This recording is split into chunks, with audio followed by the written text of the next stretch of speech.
Hello friends, आज हम लेकर आए हैं अपने क्वेश्चन सीरीज़ का सेकंड पार्ट्स। हमने इससे पहले भी जो एपिसोड में हमने क्वेश्चन सोल्व किए हैं, वापस से भी हमारा दूसरा चैप्टर है। तो चलिए शुरू करते हैं।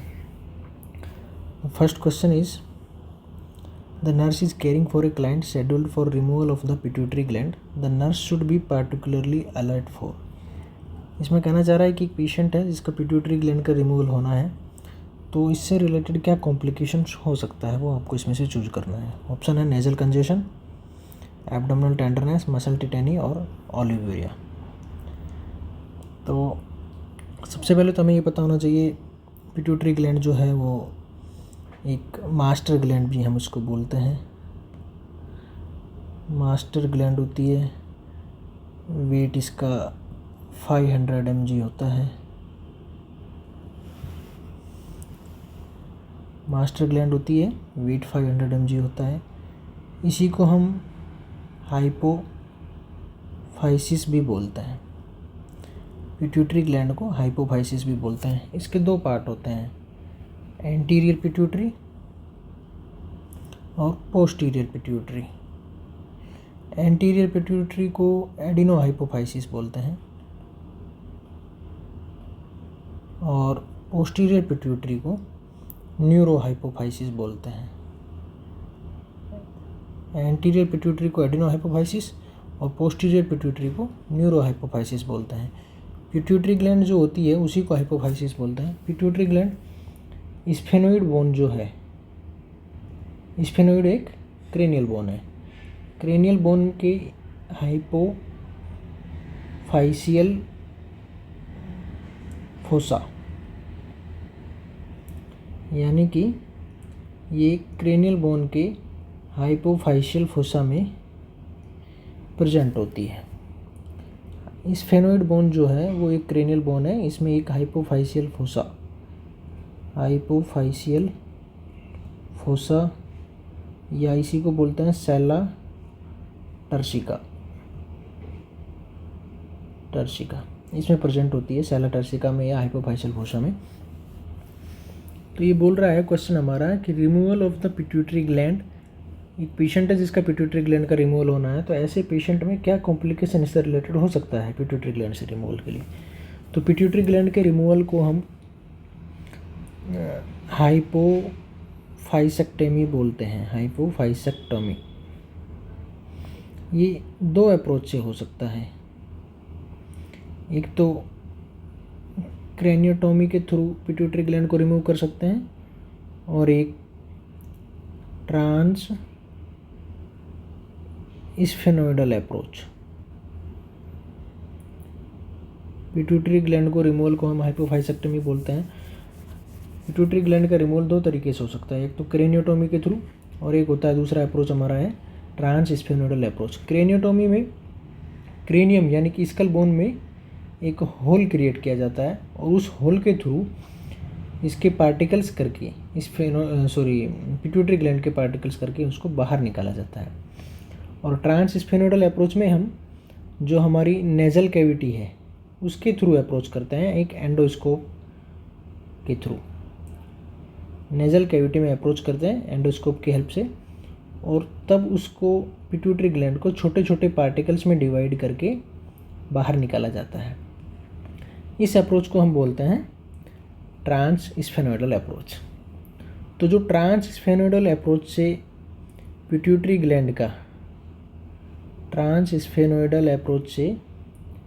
ग्लैंड का जो रिमूवल होता है वो नेजल कैविटी के थ्रू होता है। और जब नेजल कैविटी में हम एंडोस्कोप वगैरह ये सब डालते हैं तो वहाँ की म्यूकोजा इरिटेट होती है और उस नेजल म्यूकोजा के इरिटेशन की वजह से नेजल कंजेशन होता है। तो ये इसका आंसर होगा नेजल कंजेशन, क्योंकि जब हम पिट्यूटरी ग्लैंड को रिमूव करते हैं तो वो उसके दो अप्रोच होते हैं। तो क्रेनियोटोमी डायरेक्ट क्रेनियम बोन्स में होल करके रिमूव किया जाए, और दूसरा होता है ट्रांस स्फेनोइडल, यानी कि नेजल कैविटी से हम स्फेनोइड बोन के सेला टर्सिका वाले पार्ट में पहुँचे और वहाँ से पार्टिकल्स करके पिट्यूटरी ग्लैंड को बाहर निकाला जाए। तो जो नेजल कंजेशन जो होगा वो म्यूकोजा नेजल लाइनिंग यानी कि नेजल कैविटी की जो म्यूकोजा है उसमें इरिटेशन की वजह से नेजल कंजेशन हमें देखने को मिलता है पिट्यूटरी ग्लैंड के रिमूवल के कॉम्प्लिकेशन की वजह। एक इम्पोर्टेंट कॉम्प्लिकेशन ये इसका हो सकता है। बाकी अपने पास में ऑप्शन है एब्डोमिनल टेंडरनेस, तो पिट्यूटरी ग्लैंड के रिमूवल से एब्डोमिनल टेंडरनेस का और मसल टिटेनी का और ओलिगोरिया का इनका कोई रिलेशन नहीं है। तो हमें हमेशा ध्यान रखना है जब हम पिट्यूटरी ग्लैंड के रिमूवल की कॉम्प्लिकेशन की बात करेंगे तो उसमें नेजल कंजेशन जरूर से ज़रूर आएगा। ओके, नेक्स्ट क्वेश्चन की तरफ चलते हैं। नेक्स्ट क्वेश्चन हमारा है a client with cancer. Next question हमारा है ए क्लाइंट विद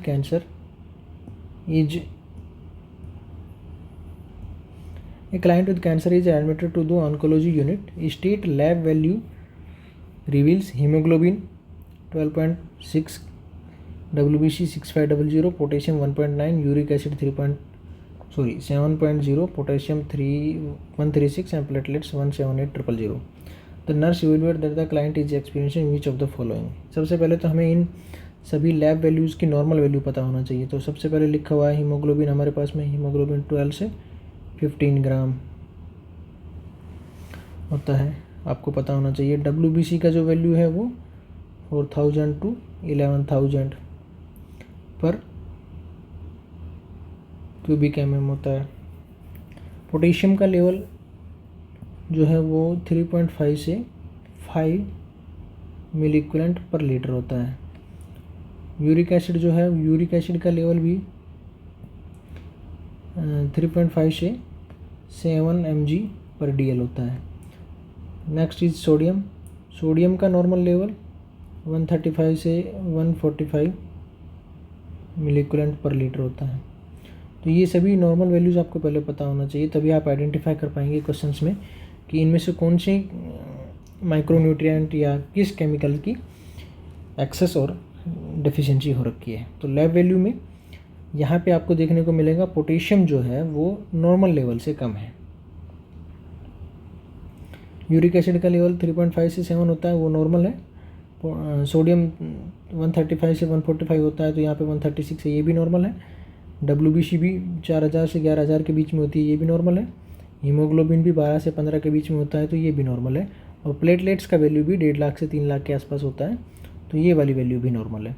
यहाँ पे जो पोटेशियम का जो लेवल है वो 3.5 से 5 मिली इक्विवेलेंट पर लीटर होता है, वो यहाँ पे कम है, यानी कि इसको हाइपोकैलेमिया।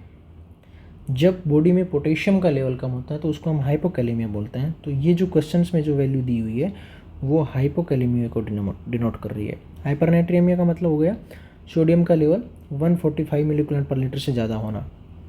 माइलोसप्रेशन एक डिसऑर्डर है जिसमें जो बोन मैरो है उसका सप्रेशन, फंक्शनल कैपेसिटी जो बोन मैरोज की है वो कम हो जाती है, उसको माइलोसप्रेशन बोलते हैं। और ल्यूकोसाइटोसिस मीन्स जो WBC का लेवल है वो अगर बढ़ जाता है तो उसको ल्यूकोसाइटोसिस बोलते हैं। तो यहाँ पे हमारा ऑप्शन लैब वैल्यू के अकॉर्डिंग पोटेशियम का लेवल जो कम है इसलिए हाइपोकैलेमिया आएगा। और नॉर्मल पोटेशियम लेवल जो है 3.5 से 5 मिली इक्विवेलेंट पर लीटर होता है। अभी हम चलते हैं नेक्स्ट क्वेश्चन की तरफ।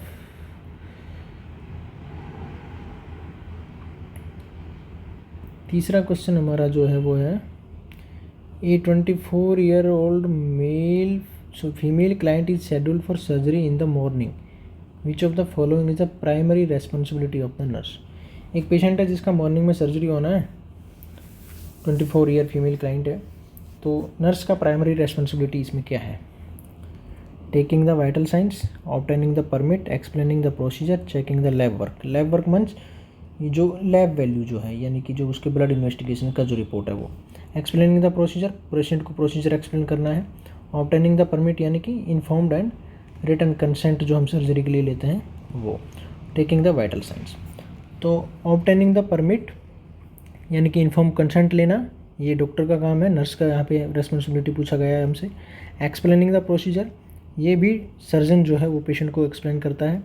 चेकिंग द लैब वैल्यूज़ ये भी जो सर्जन है या जो ऑपरेटिंग टीम है वो लैब वैल्यूज़ का लेवल चेक करती है। तो यहाँ पे नर्स का जो रेस्पॉन्सिबिलिटी है वो सिर्फ और सिर्फ यहाँ पे ये है taking the vital sign of the patient. Next question हमारा है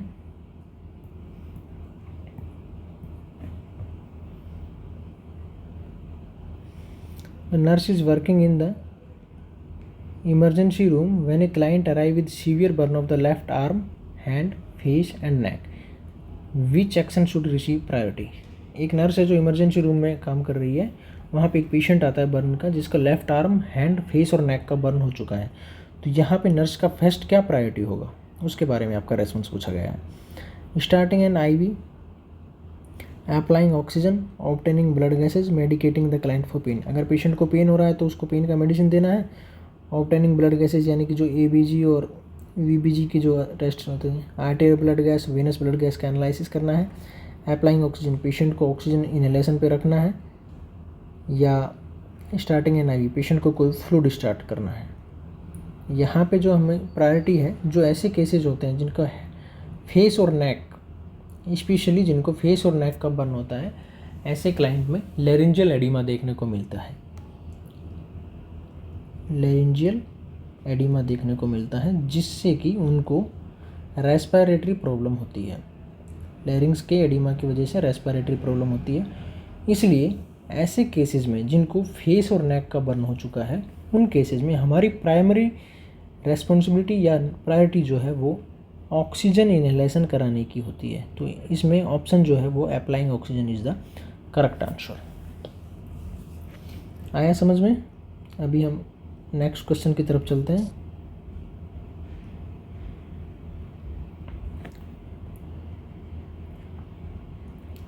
the nurse is visiting a home health client with osteoporosis.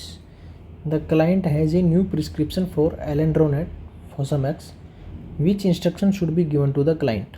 यानी कि एक पेशेंट है जो ओस्टियोपोरोसिस का है. ओस्टियोपोरोसिस का मतलब होता है बोन डीमिनरलाइजेशन,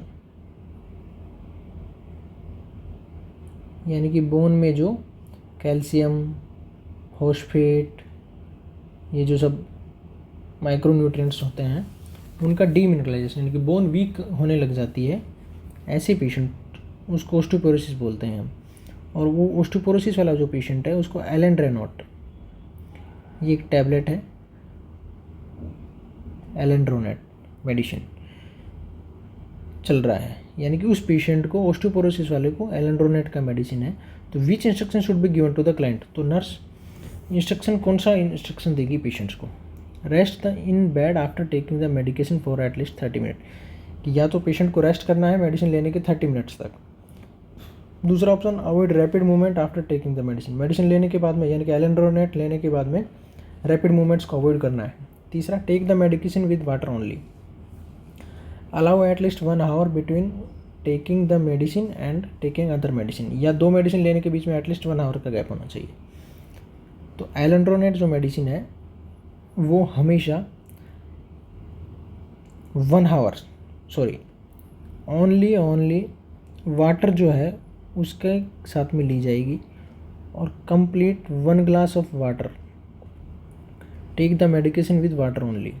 एलेंड्रोनेट को हम वाटर के साथ में लेंगे, ये ऑप्शन इसका सही होगा. क्योंकि rest in bed after taking the medication for at least 30 minutes, ये इसलिए गलत है ये ऑप्शन, क्योंकि पेशेंट को रेस्ट नहीं करना है. और अगर रेस्ट करना है तो अपराइट पोजीशन में या फाउलर्स पोजीशन में, यानी कि पेशेंट सुपाइन पोजीशन में इस मेडिसिन को लेने के बाद में एट लीस्ट 30 मिनट्स तक नहीं रहना चाहिए. दूसरा, avoid rapid movements after taking the medicine, ये कोई इंपॉर्टेंट नहीं है. Allow at least 1 hour between taking the medicine and taking other medication, ये कोई गैप की भी ज़रूरी नहीं है. लेकिन आपको हमेशा ये ध्यान रखना है कि एलेंड्रोनेट मेडिसिन लेने के बाद में पेशेंट एक तो ओनली वाटर के साथ में मेडिसिन को इनटेक कर सकता है. दूसरा, वो मेडिसिन एलेंड्रोनेट लेने के बाद में एट लीस्ट 30 मिनट्स तक अपराइट पोजीशन या फाउलर पोजीशन मेंटेन करेगा. पेशेंट सुपाइन पोजीशन में नहीं आना चाहिए. ये स्पेशल इंस्ट्रक्शन है. तो यहाँ पे हमें ध्यान रखना है, take the medicine with water only, option is the correct answer.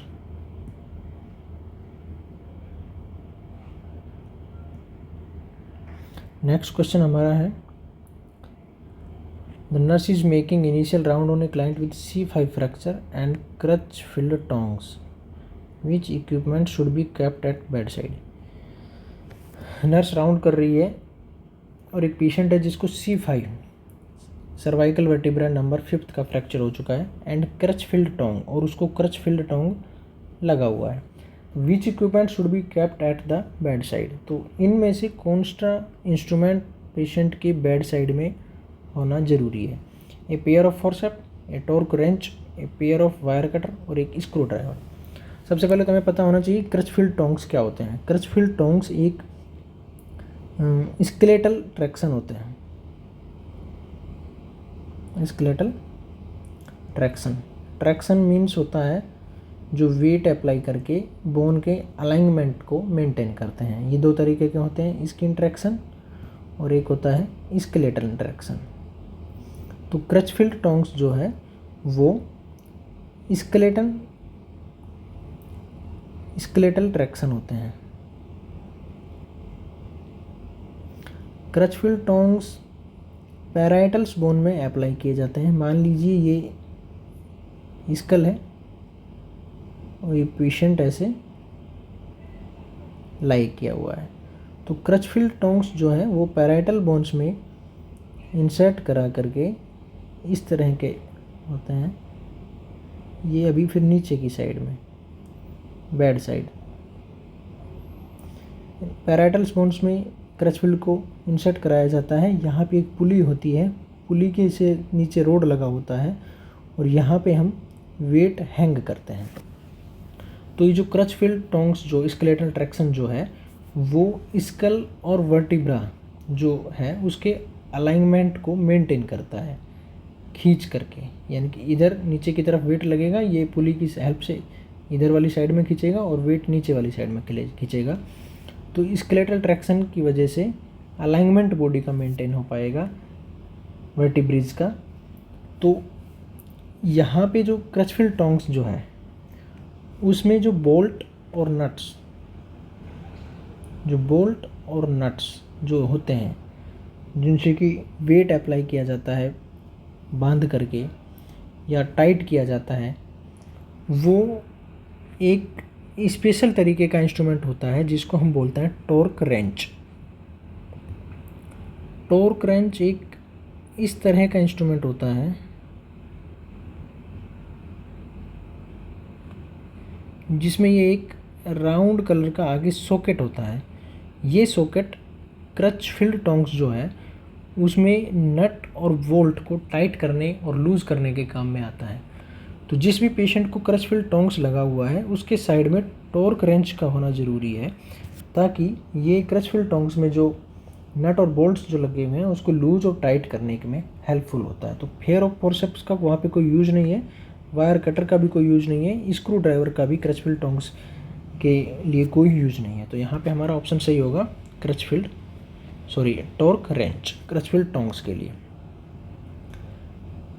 Next question हमारा है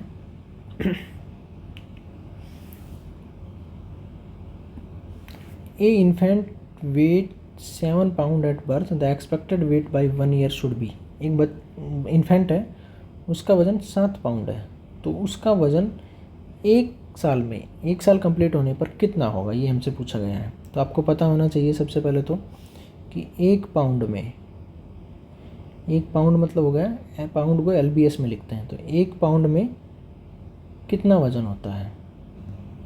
1 पाउंड में 453 ग्राम यानी कि 453 ग्राम वज़न होता है।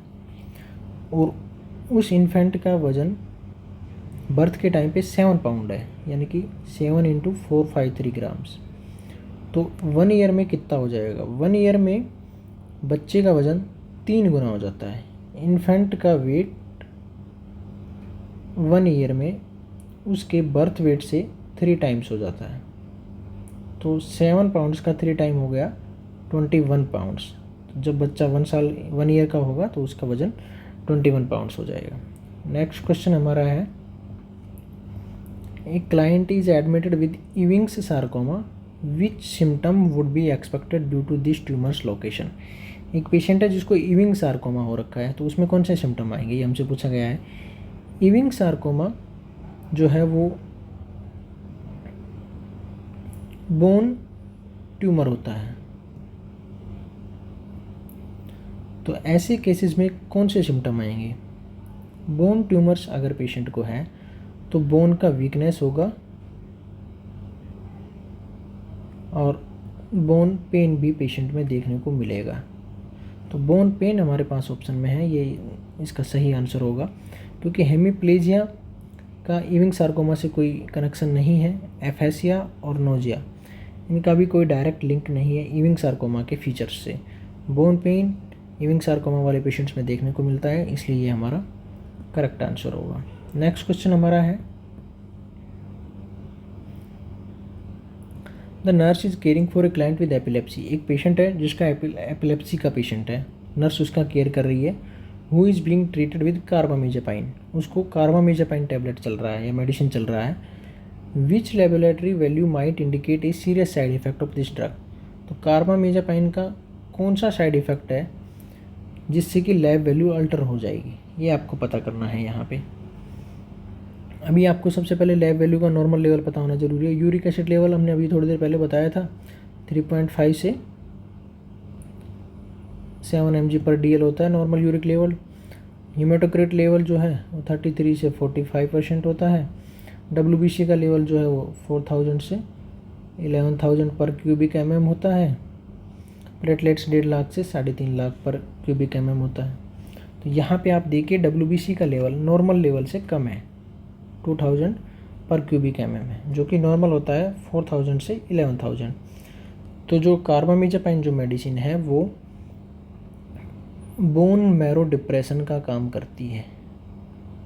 बोन मैरो डिप्रेशन यानी कि बोन मैरो के जो फंक्शंस हैं उसको रिड्यूस कर देती है, उसकी फंक्शनल कैपेसिटी को कम कर देती है। बोन मैरो का फंक्शंस जो मेन फंक्शन जो है वो ब्लड सेल्स फॉर्मेशन का काम होता है। तो बोन मैरो डिप्रेशन की वजह से WBC का प्रोडक्शन नहीं हो पाएगा। तो WBC का लेवल जो है वो शरीर में कम हो जाएगा, जैसा कि इसमें दिया हुआ है। तो C option is the correct answer. अगला क्वेश्चन हमारा है, ए 6 month old client is admitted with possible intussusception. Which question during the nursing history is least helpful in obtaining information regarding this diagnosis? एक पेशेंट है, 6 महीने का बच्चा है, उसको इंटूससेप्शन है। इंटूससेप्शन को ही हम बोलते हैं टेलीस्कोपिंग, यानी कि जब लार्ज इंटेस्टाइन में स्मॉल इंटेस्टाइन लगभग इस तरह से एंटर हो जाए तो उसको हम इंटूससेप्शन या टेलीस्कोपिंग बोलते हैं। ये मेनली जहाँ पर इलियम और सीकम लार्ज इंटेस्टाइन का फर्स्ट पार्ट जो है और इलियम स्मॉल इंटेस्टाइन का जो लास्ट पार्ट थर्ड पार्ट जो है, जहाँ पे ये दोनों इलियोसीकल जंक्शन जो है, जहाँ पे इलियम और सीकम दोनों आपस में ज्वाइंट होते हैं, ये जहाँ पे दोनों मिलते हैं, वहाँ पे कॉमनली देखने को मिलता है। वोलुलस मीन्स एक इंटेस्टाइन का दूसरे इंटेस्टाइन में इस तरह से एंट्री हो जाना। ये लार्ज इंटेस्टाइन है और ये स्मॉल इंटेस्टाइन है, इसको हम बोल रहे हैं टेलीस्कोपिंग या इंटूससेप्शन। तो यहाँ हमसे पूछा गया है which question during the nursing history is least helpful. तो यहाँ से कौन सा ऐसा क्वेश्चन है जो ज़्यादा इम्पोर्टेंट या ज़्यादा प्रायोरिटी टेलीस्कोपिंग या इंटूससेप्शन के बारे में डायग्नोस करने में नहीं है। तो first is the tell me about his pain. Nurse उस पेशेंट से पूछ रही है कि उसको कैसा पेन है, ये ज़्यादा इंपॉर्टेंट है या नहीं है, ये हमें बताना है। What does his vomit look like, उसका वोमिटिंग का कलर कैसा है या वोमिटिंग कैसा है। डिस्क्राइब हिज यूजुअल डाइट, वो जनरली क्या खा रहा है, उसने क्या खाया है। Have you noticed change in abdominal size, क्या उसके एब्डोमिनल साइज में भी कुछ चेंज हुआ है। तो इनमें से सबसे लीस्ट प्रायोरिटी यानी कि कुछ ज़्यादा हेल्पफुल नहीं है इंटूससेप्शन का कंफर्म डायग्नोस करने के लिए, वो कौन सा है। Tell me about his pain. Patient को पेन होगा और पेन जो होगा वो कोलिकी पेन होगा। तो जो पेन है वो इंटुसेप्शन के डायग्नोसिस को कंफर्म करने में हेल्पफुल होगा। What does his vomit look like. Patient जो वॉमिटिंग कर रहा है वो कैसा है। पेशेंट इंटुसेप्शन के पेशेंट जो हैं वो बाइल स्टेन्ड वॉमिटिंग करते हैं, यानी कि उनकी वॉमिटिंग में या इमेसिस में बाइल स्टेन, बाइल भी हो सकता है। Have you noticed change in abdominal size. क्या पेशेंट के एब्डोमिनल साइज में भी चेंज आएगा? हाँ, जब इंटुसेप्शन या टेलीस्कोपिंग होता है तो एब्डोमिनल टेंडरनेस हो जाता है।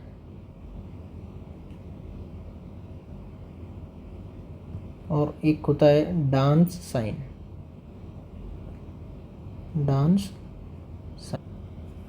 डांस साइन का मतलब होता है, ये डांस साइन जो है वो इंटुसेप्शन में देखने को मिलता है। इसका मतलब होता है sausage mass feels in right upper quadrant. Abdomen के जो क्वाड्रेंट है यानी कि राइट अपर क्वाड्रेंट जो है उसमें सॉसेज मास देखने को मिलेगा इंटुसेप्शन वाले केसेस में। तो यहाँ पे सबसे tell me about his pain. Patient का जो पेन है वो कोलिकी पेन होगा। ये इंटुसेप्शन को डायग्नोस कन्फर्म करने में हेल्पफुल है। पेशेंट का वोमिटिंग जो है उसका भी डायग्नोसिस कंफर्म करने में हेल्पफुल है, क्योंकि बाइल स्टेंट अगर वोमिटिंग पेशेंट कर रहा है तो उसको इंटुसेप्शन हो सकता है।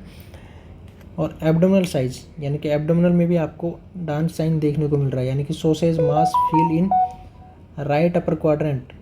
राइट अपर क्वाड्रेंट में अगर सॉसेज मास यानी कि डांस साइन देखने को मिल रहा है तो भी इंटुसेप्शन हो सकता है। Described his usual diet. Patient generally क्या डाइट लेता है, इसका इंटुसेप्शन को डायग्नोस करने में कोई भी हेल्पफुल नहीं है। तो हमसे यहाँ पे पूछा गया था लीस्ट हेल्पफुल, सबसे कम हेल्पफुल जो है वो ये वाला ही है, यानी कि डाइट का इससे कोई लिंक नहीं बन रहा है जो पेशेंट यूजुअल में क्या डाइट लेता है, इसलिए इसका आंसर सी जाएगा। नेक्स्ट क्वेश्चन हमारा है the nurse is assisting a client with diverticulosis to select appropriate food, which food should be avoided. एक पेशेंट है जिसको डायवर्टिकुलोसिस हो रखा है। डायवर्टिकुलोसिस जो लार्ज इंटेस्टाइन जो है, लार्ज इंटेस्टाइन के म्यूकोजल मेम्ब्रेन में पाउच फॉर्मेशन हो जाता है, उस पाउच फॉर्मेशन को हम डायवर्टिकुलोसिस बोलते हैं। और अगर उन पाउच फॉर्मेशंस का इन्फ्लामेशन हो जाता है तो उसको हम डाइवर्टिकुलाइटिस बोलते हैं। तो ऐसे पेशेंट को कौन सा फूड अवॉइड करना चाहिए डाइवर्टिकुलोसिस वाले पेशेंट्स को? ब्रान का मतलब होता है चॉपर जो आटे के बाद में जो चॉपर होता है, ब्रान। फ्रेश पीचेज का मतलब होता है आड़ू नाम से एक फ्रूट आता है वो। कुकुम्बर सैलेड, खीरे की सलाद, यीस्ट रोल। तो आपको पता होना चाहिए डायवर्टिकुलोसिस वाले पेशेंट्स को हम ऐसा कोई भी फूड नहीं देते हैं जिसमें सीड्स होते हैं, यानी कि जिस फूड में या जो भी खाने को दे रहे हैं उसमें बीज नहीं होने चाहिए। तो इनमें से जो ऑप्शन हमारे पास में अवेलेबल है उनमें से कुकुम्बर सलाद जो है उसमें बीज होते हैं, यानी कि सीड्स होते हैं। तो डायवर्टिकुलोसिस वाले पेशेंट को हमें बीज नहीं देने चाहिए या सीड्स वाला कुछ भी खाने को नहीं देना चाहिए। तो यहाँ पे हमें कौन सा फूड अवॉइड करने की ज़रूरत है? Cucumber salad. कुकुम्बर का जो सैलेड है उसमें बीज होते हैं, उसको हमें अवॉइड करने की ज़रूरत है। नेक्स्ट क्वेश्चन हमारा है a client has rectal cancer and is scheduled for an abdominal perineal resection. What should be the priority nursing care during the post-op period? एक पेशेंट है जिसको एब्डोमिनल पेरिनियल रिसेक्शन हुआ है या रेक्टल कैंसर की वजह से। एब्डोमिनल पेरिनियल रिसेक्शन का मतलब है उसका रेक्टम वाला और एनल कैनाल वाला एरिया है वो पेशेंट का रिमूव कर दिया गया है। What should be the priority nursing care during the पोस्ट-op पीरियड? पोस्ट-op पीरियड में पेशेंट को नर्सिंग केयर क्या होना चाहिए जिसका प्रायोरिटी नर्सिंग केयर पूछा गया है आपसे। तो ऐसे केसेस में पेरिनियल रिसेक्शन वाले में पेशेंट को कोलोस्टोमी किया जाता है। कोलोस्टोमी करने के बाद में कोलोस्टोमी केयर दी जाती है और कोलोस्टोमी वाले एरिया से ही पेशेंट जो वेस्ट मटेरियल है उसको पास आउट करता है। तो यहाँ पे हमसे ऑप्शन में दिया गया है teaching how to irrigate the ileostomy. यहाँ पे इलियोस्टोमी नहीं, अगर कोलोस्टोमी होता तो ऑप्शन यहाँ पे जा सकता था कि पेशेंट को इरिगेट कैसे, इलियोस्टोमी को इरिगेट करना है वो सिखाया जाएगा, वो इंपॉर्टेंट प्रायोरिटी है हमारा। Stopping electrolyte loss in incisional area, जहाँ पे इंसिजन लगाया गया या सर्जरी साइट जो है वहाँ से इलेक्ट्रोलाइट्स के लॉस होने को स्टॉप करना, ये प्रायोरिटी है। Encouraging a high fibre diet और facilitating perineal wound drainage. Patient को इलियोस्टोमी इरिगेशन करने का जो टेक्निक है वो बताना ज़्यादा या टीच कराना ज़्यादा ज़रूरी है। यहाँ पे प्रायोरिटी नर्सिंग केयर आपसे पूछा गया है, तो ऐसे केसेस में हमारा सबसे ज़्यादा प्रायोरिटी ये रहता है कि हमें जनरल हाइजीन का मेंटेन करना है, जनरल हाइजीन मेंटेन करना है, स्पेशली यहाँ पे पेरिनियल एरिया में। तो पेरिनियल एरिया एक वैसे ही एक ऐसा एरिया होता है जहाँ पे बहुत ही ज़्यादा माइक्रोब्स प्रेजेंट होते हैं। तो पेरिनियल वुंड ड्रेनेज को फैसिलिटेट कर रहा है। पेरिनियम वाले एरिया में वुंड का ड्रेन अच्छे से होना चाहिए, अच्छे तरीके से क्लीनिंग होना चाहिए ताकि इन्फेक्शन और बढ़ नहीं पाए, ये हमारा वहाँ पे प्रायोरिटी होना चाहिए। इरिगेशन इलियोस्टोमी ये कोई हमारा प्रायोरिटी नहीं है। Stopping electrolyte losses in incisional area में इलेक्ट्रोलाइट्स का थोड़ा लॉस होता है, लेकिन वो भी हमारे यहाँ पे प्रायोरिटी नहीं है।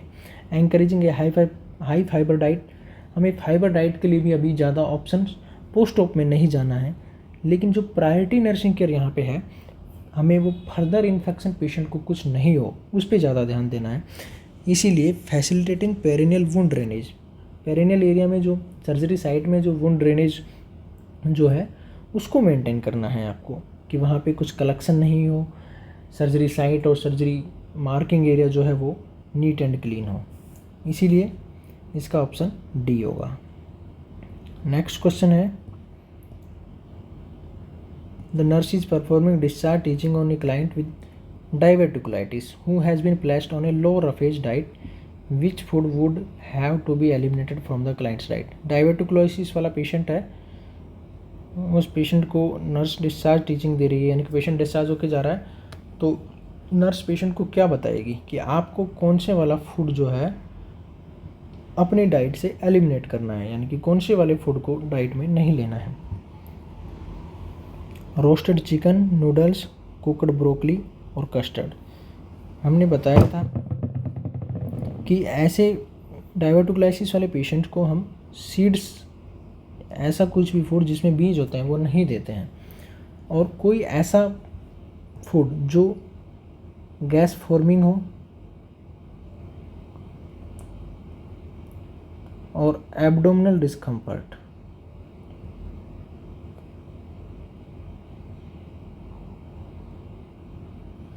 ऐसा कोई भी फूड जो जिसमें बीज हो, गैस फॉर्मिंग हो और एब्डोमिनल डिस्कम्फर्ट करता हो, वो पेशेंट को, डाइवर्टिकुलाइसिस वाले पेशेंट को ये फूड्स नहीं देते हैं। तो यहाँ पे जो कुकड ब्रोकली है, कुकड ब्रोकली जो है वो गैस फॉर्मिंग फूड है, तो डाइवर्टिकुलाइसिस वाले पेशेंट को हमें गैस फॉर्मिंग फूड नहीं देना चाहिए। यानी कि इसमें से जो एलिमिनेट करने वाला ऑप्शन है, तो ये कुकड ब्रोकली को एलिमिनेट करना चाहिए, क्योंकि ये पेशेंट जब उसको ले लेगा तो उसके गैस फॉर्मिंग होगा, यानी कि गैस बनेगा पेट में, और ऐसे में डाइवर्टिकुलाइसिस वाले पेशेंट पे ये प्रॉब्लम नहीं होनी चाहिए। इसको अवॉइड करने के लिए पेशेंट को कुकड ब्रोकली नहीं खाना चाहिए। नेक्स्ट क्वेश्चन हमारा है,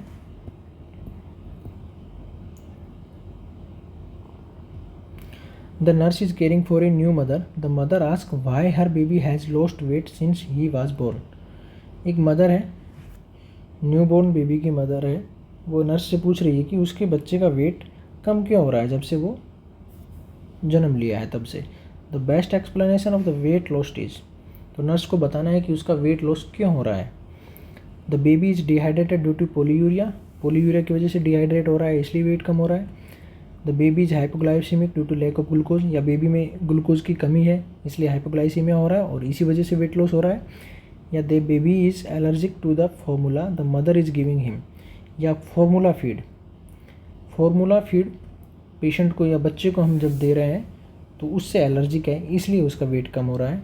या the baby can loss up to 10% of the weight due to meconium stool, loss of extra cellular fluid, initiation of breast feeding. देखिए, आपको पता होना चाहिए जब बच्चा जन्म लेता है तो उसका 10% ऑफ बॉडी वेट कम हो जाता है। क्यों? मेकोनियम स्टूल पास आउट होने की वजह से, loss of extra cellular fluid, extra cellular fluid जो है वो भी लॉस होता है, and initiation of breast feeding, बच्चा ब्रेस्ट फीडिंग अडेप्ट करने में भी कुछ टाइम लगाता है। इस वजह से बच्चे का 10% बॉडी वेट कम हो जाता है एट बर्थ जो वेट था उससे। तो नर्स मदर को एक्सप्लेन करेगी कि बेबी का जो वेट है वो इसीलिए कम हुआ है क्योंकि उसका मेकोनियम स्टूल उसने पास आउट कर दिया, वो वेट कम हो गया है, और एक्स्ट्रा सेलुलर फ्लूइड जो है वो भी उसका लॉस हुआ है, और initiation of breast feeding adapt करने में भी उसको टाइम लग रहा है, या ब्रेस्ट फीडिंग अडप्ट कर भी लिया है तो भी उसका वेट लॉस हो रहा है। ये इसका करेक्ट आंसर हो जाएगा डी। नेक्स्ट क्वेश्चन हमारा आएगा, the nurse is caring for a client with laryngeal cancer. एक पेशेंट है जिसको लैरिंग्स का कैंसर हो रखा है। Which finding ascertained in health history would not be common for this diagnosis. यानी कि लैरिंजियल कैंसर में कौन सा सिम्टम्स देखने को मिलेगा, आपको इनमें से ऑप्शन एलिमिनेट करने हैं। In health history would not be common for the diagnosis, यानी लैरिंजियल कैंसर वाले पेशेंट में इनमें से सभी ऑप्शन हैं वो फीचर्स हो सकते हैं, लेकिन वुड नॉट बी, इनमें से कोई एक ऐसा फीचर है जो लैरिंजियल कैंसर का फीचर नहीं है, वो आपको वो बताना है, ये इसमें चूज़ करना है। फाउल ब्रीथिंग, लैरिंजियल कैंसर वाले पेशेंट में फाउल ब्रीथिंग होता है। डिस्फीजिया, पेशेंट को डिस्फीजिया होता है लैरिंजियल कैंसर वाले पेशेंट में। क्रोनिक हिकअप्स, पेशेंट को क्रोनिक हिकअप्स भी होता है। डायरिया लैरिंजियल कैंसर का कोई फीचर नहीं है, इसलिए would not be common for this diagnosis. यहाँ पे ये डायरिया लैरिंजियल कैंसर का कोई कॉमन फीचर नहीं है, तो ये इसका C is the correct answer. Foul breathing patient laryngeal cancer वाले में होता है, डिस्फेजिया भी होता है और क्रोनिक हिकअप्स भी रहता है। तो डायरिया जो है वो एक फीचर्स लैरिंजियल कैंसर का नहीं है, इसलिए ये इसका सही आंसर होगा। नेक्स्ट क्वेश्चन हमारा है, a removal of the left lower lobe of the lung is performed on a client with lung cancer. Lung cancer वाले पेशेंट में लेफ्ट लोअर लोब रिमूव किया गया है। Which post operative measure would usually be included in the plan. तो post operative measures इनमें से कौन सा होगा, लोअर लोब को रिमूव करने के बाद इनमें से कौन से वाला पोस्ट ऑपरेटिव मेजर्स हम यूज़ करेंगे। Close chest drainage, tracheostomy, trachea में एक स्मॉल ओपनिंग किया जाता है जिसका लोअर लोब रिमूवल से कोई लिंक नहीं है, ये ऑप्शन इसका गलत है। ये mediastinal tube, mediastinal tube plural space जो होता है विसरल और पैराइटल प्लूरा के बीच में जो स्पेस है उसको हम प्लूरल स्पेस बोल रहे हैं, वहाँ पे ट्यूब इंसर्ट किया जाता है और वहाँ से एयर को रिमूव किया जाता है।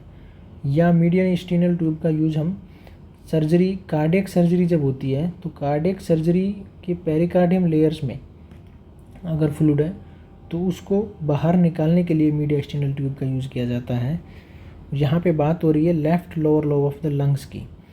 परकसन, वाइब्रेशन एंड ड्रेनेज, ये चेस्ट फिजियोथेरेपी में किया जाता है।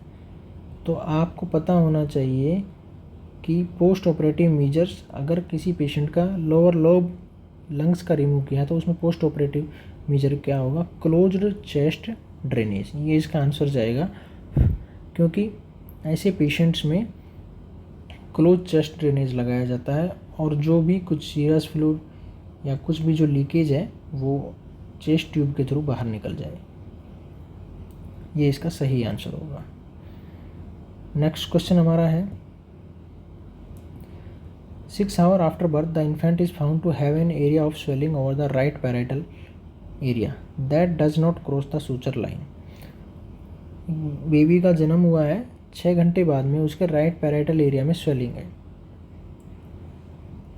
लेकिन स्वेलिंग जो है वो सूचर लाइन को क्रॉस नहीं कर रही है। The nurse should chart this finding as. तो नर्स इनमें से क्या डायग्नोस करेगी, या पेशेंट को सिफेला हेमाटोमा है, या मोल्डिंग है, या सबड्यूरल हेमाटोमा है, या कैपट सकेंडनम है। देखिए यहाँ पे सूचर की बात हो रही है, जो बेबी के स्कल में जो सूचर होते हैं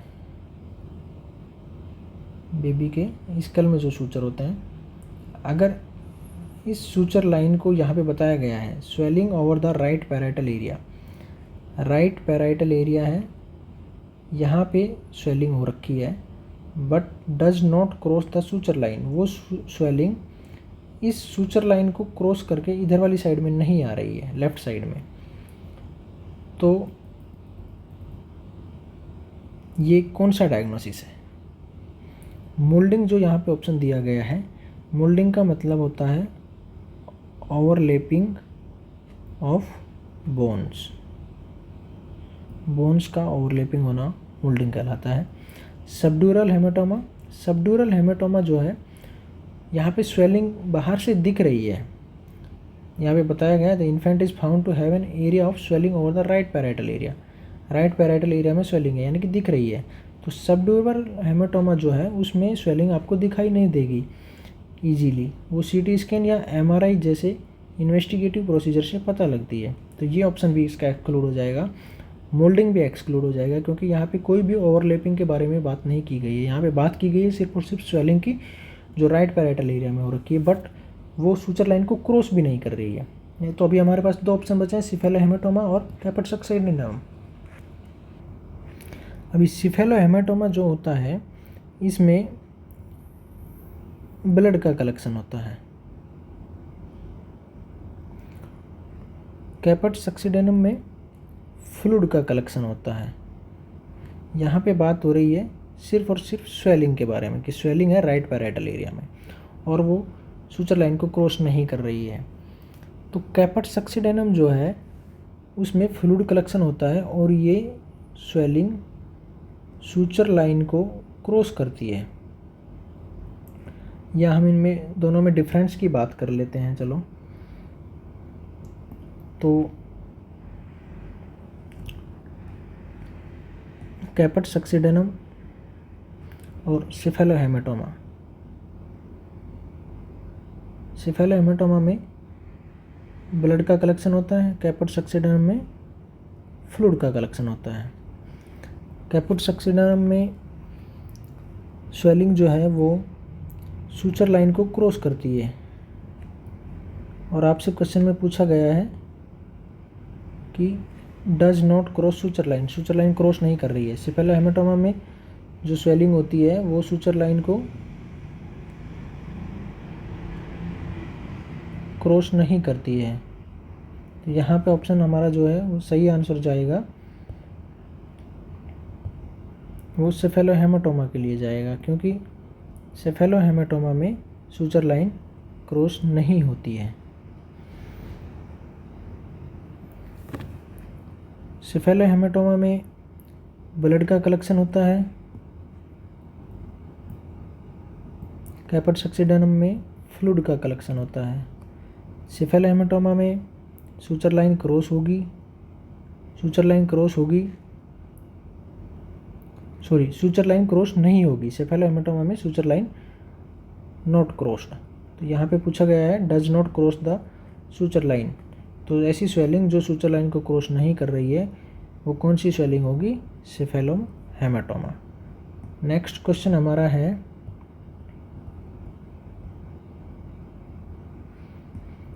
the nurse is assisting the registered nurse with discharge instruction for a client with implantable defibrillator. What discharge instruction is essential, यानी कि एक पेशेंट है जिसको डिफिब्रिलेटर इम्प्लांट किया हुआ है, उसको नर्स डिस्चार्ज के टाइम पे क्या इंस्ट्रक्शन देगी? You can not eat food prepared in A microwave. क्या पेशेंट ऐसा कोई खाना नहीं खा सकता जो माइक्रोवेव ओवन में बना हुआ है? नहीं, ऐसा पेशेंट खाना खा सकता है। तो ये ऑप्शन इसका गलत होगा। You should avoid moving the shoulder on the side of the pacemaker side for 6 week, यानी कि जिस साइड में पेसमेकर लगा हुआ है उसको आप 6 वीक्स तक मूव नहीं कर सकते। नहीं, ऐसा भी कोई रेस्ट्रिक्शन नहीं होता है। तो ये ऑप्शन भी इसका गलत होगा। You should use your cell phone on your right side. Third option हमारे पास में है कि आप अपने सेल फोन को राइट साइड में यूज़ करेंगे।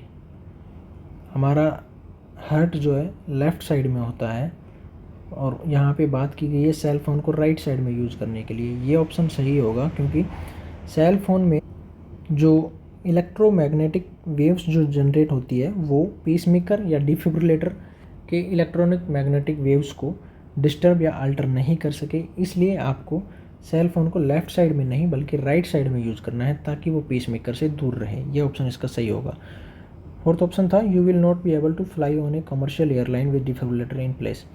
ऐसे कोई कंपलसरी नहीं है या रेस्ट्रिक्शन नहीं है कि पेशेंट एयरलाइन में ट्रेवल्स नहीं कर सकता है जिसको डिफिब्रिलेटर लगा हुआ है, क्योंकि ऐसा अलाउड है, वो कर सकता है।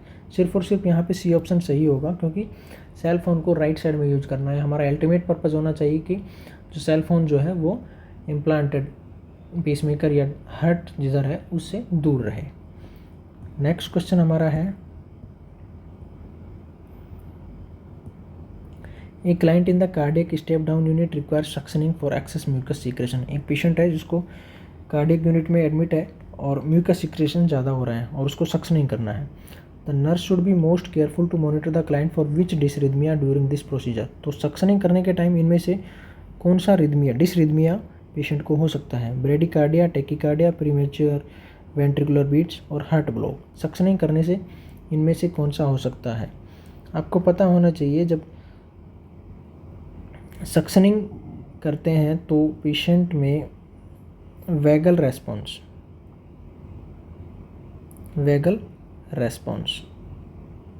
ये वेगल का मतलब होता है वेगस नर्व जो है।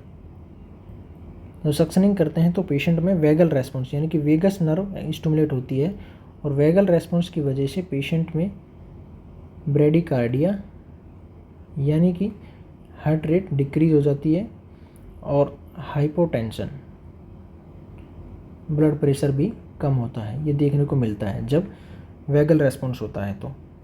और वेगल रेस्पॉन्स कब होता है? जब म्यूकस सीक्रेशंस यानी कि जब सक्शनिंग की जाती है तो पेशेंट में वेगल रेस्पॉन्स एक्टिव होता है और वेगल रेस्पॉन्स की वजह से ब्रेडिकार्डिया और हाइपोटेंशन होता है। तो यहाँ पे पूछा गया है कि सक्शनिंग की वजह से इनमें से कौन सा डिसरिथमिया हो सकता है? तो ब्रेडिकार्डिया यहाँ पे ऑप्शन में आपके पास में है, तो bradycardia is the correct answer. Tachycardia नहीं हो सकता। प्रीमेच्योर वेंट्रिकुलर बीट्स और हार्ट ब्लॉक्स ये हो सकते हैं, लेकिन ये इतने फ्रीक्वेंट कॉम्प्लिकेशन या फ्रीक्वेंट डिसरिथमिया की कंडीशंस में नहीं आते हैं, क्योंकि सिर्फ और सिर्फ सक्शनिंग से ही इनके बीट्स और हार्ट ब्लॉक्स या प्रीमेच्योर वेंट्रिकुलर बीट्स में कोई भी डिफरेंसेस इतना नहीं आता है। Bradycardia is the correct answer for due to vagal responses. Next question हमारा है, the nurse is caring for a client scheduled for surgical repair of a saccular abdominal aortic aneurysm. एक पेशेंट है जिसका surgery होना है और उसको abdominal aortic aneurysm का सैक बना हुआ है। Which assessment is most crucial during the pre operative period. Surgery से पहले कौन सा असेसमेंट ज़्यादा इंपॉर्टेंस रखता है? आपसे ये ऑप्शन में पूछा गया है। Assessment of the clients level of anxiety, patient का एंग्जाइटी लेवल चेक करना है। Evaluation of the clients exercise tolerance, patient कितना एक्सरसाइज टॉलरेट कर सकता है ये पता करना है। या identification of peripheral pulses, patient को पेरिफेरल पल्सेज यानी कि लोअर साइड में या अपर लिम्स में लोअर लिम्स में जो पल्सेज फील होती हैं वो आइडेंटिफाई करनी है। या assessment of bowel sound and activity, patient के बाउल साउंड को पता करना है। प्री ऑपरेटिव एरिया में यानी कि प्री ऑपरेटिव पीरियड में जब पेशेंट का सर्जरी होना है उससे पहले जो अवोर्टा है वो थोरेसिक वाले पार्ट से निकल करके जब एब्डोमिनल वाले एरिया में एंट्री करता है तो हम उसको बोलते हैं एब्डोमिनल अवोर्टा।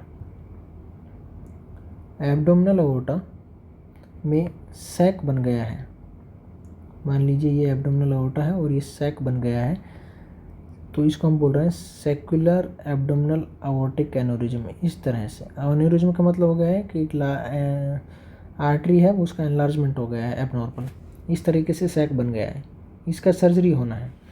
तो इस सर्जरी को होने से पहले प्री ऑपरेटिव एरिया में क्या या प्री ऑपरेटिव पीरियड में क्या असेसमेंट होना ज़रूरी है? इससे पहले हमें ये पता करना ज़रूरी है कि पेशेंट का ये जो नीचे की तरफ जो ब्लड आ रहा है यानी कि जो लोअर एक्सट्रीमिटीज़ में जो ब्लड जा रहा है और डिस्टल एरिया जो है पेशेंट का उसमें पल्सेस का क्या रेट और रिदम है वो हमें पता होना ज़रूरी है। तो यहाँ पे दिया जाएगा ऑप्शन आपको है identification of peripheral pulses. Patient के लोअर एरिया में पल्सेस को हमें चेक करना है कि उसमें रेट और रिदम अगर सर्जरी जब हम कर रहे हैं उस टाइम या अभी भी जो ब्लड फ्लो है वो मेंटेन है या नहीं है, या फील हमें हो रहा है या नहीं हो रहा है, हमारा प्रायोरिटी यहाँ पे प्री ऑपरेटिव असेसमेंट में रहेगा कि हमें पता होना चाहिए पेरिफेरल पल्सेस का क्या स्टेटस है पेशेंट का।